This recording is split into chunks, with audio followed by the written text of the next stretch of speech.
সামনে যেতে পারবেন না।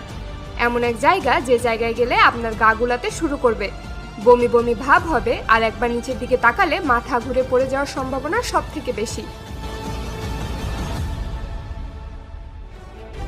পৃথিবীর শেষ প্রান্ত খুঁজতে হলে আপনাকে যেতে হবে নরওয়েতে। যদিও সেখানে পৌঁছানো খুবই কষ্টের ব্যাপার। সেখানে পৌঁছানোর জন্য নরওয়ের রোগাল্যান্ড প্রদেশের স্ট্যান্ড পৌরসভা থেকে 8 কিলোমিটার দীর্ঘ পথ পাড়ি দিয়ে আরও 4 কিলোমিটার পথ হেঁটে যেতে হবে। আর এই পথ পাড়ি দেওয়া অনেক কষ্টকর। রাস্তাটা পাহাড়ি, পাথুরে এবং কখনো কখনো জলাশয়ের মাছ দিয়ে চলতে হয়। আর এই কারণে কেউ এই রাস্তা দিয়ে যেতে চায় না। কিন্তু যারা এই রাস্তা শেষ করেন তারাই কেবল পৃথিবীর শেষ দেখতে পারেন। যদি আপনি কখনো এই জায়গাতে যান তাহলে যেতে হবে সম্পূর্ণ আপনার ঝুঁকিতে। সে দেশের সরকার আপনার কোনো দায়ভার নেবে না। এর প্রধান কারণ হলো এই জায়গাটা মাটি থেকে 1982 ফুট উপরে।